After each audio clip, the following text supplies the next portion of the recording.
ሓደ እዋን ኣብ ሓንቲ ከተማ ሓደ ኣዝዩ ዕውት ንግዲ ዝነበሮ ሃብታም ሰብኣይ ነበረ። ምስ ሓደ መዓልታዊ ናብ ድኳኑ ዝበጽሕ ዝነበረ ሰብኣይ ተራኸበ። ምስ ግዜ ድማ ኣዕሩኽ ኮኑ። ሓደ መዓልቲ እቲ ሃብታም ምስ ስድርኡ ካብ ከተማ ወጻኢ ክኸይድ ነበሮ። ግን በቲ ኣብ ገዝኡ ዘቐመጦ ገንዘብ ተጨነቐ።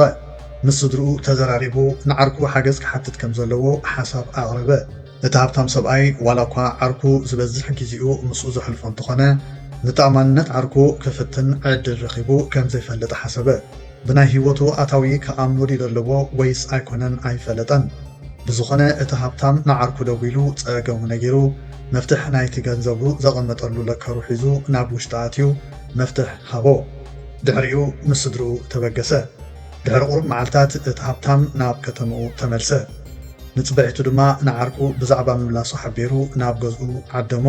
እቲ ዓርኪ ናብ ገዝኡ ምስ ኣተወ ኣይኣመንካንን ዲኻ? ስለምንታይ ኣብ ሎከርካ ኣኻውሕ ኣእቲኻ? ኣብኡ ገንዘብ እንተዘይቐሚጥካ ድማ ንምንታይ መፍትሕ ናይታ ሎከር ሂብካ ንበሎ?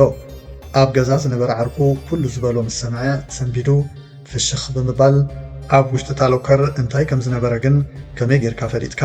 ኣነ ኣብ ዘይነበርኩሉ እዋን ነታ ሎከር ከፊትካ ክትከውን ኣለካ ይብሎ። እቲ ዓርኩ ስቕ በለ። እቲ ሃብታም ሰብኣይ ቀጸለ። ዕርክነትካ ክፍትን ስለ ዝደለኹ ነቶም ኣኻውሕ ኣብ ውሽጢ እታ ሎከር ኣቐሚጠዮም ነይረ። እዚ እናበለ እቲ ሃብታም ሰብኣይ ክኸይድን ዳግማይ ከይረኽቦን ሓተቶ። እቲ ዓርኪ ብሕፍረት ካብ ገዝኡ ወፀ። ትምህርቲ ናይ ዛንታ ምትእምማን ብጥንቃቐ ክሕዞ ዘለዎ ረቂቕ ምትእስሳር እዩ። ኣዕሩኽ ምፍጣር ጽቡቕ እዩ። ሓደ ሰብ ግን ንሓደ ሰብ ሓቀኛ ባህርያቱ ከይተረድኦ ካብ ዜሮ ተበጊሱ ከኣምኖ የብሉን። እዚ ድማ መወዳእታ ናይ ዛንታ እዩ። ካብዚ ክቡር ትምህርቲ ተማሂርና ክንከውን ተስፋ ገብር። ብምክትታልኩም እንዳመስገና ንዝያደ መነቓቕሕን ትምህርታዊ ሓዘል ዛንታታት ድማ ሳብስክራይብ ብምግባር ናይ ደወል ምልክት ይጠውቑ። ንሎሚ ዘዳለናዮ ዛንታ ኣብ ዝወዲእና ኣለና። ኣብ ዝቕፅል ክሳብ ንራኸብ በብዘለናዮ ሰላም።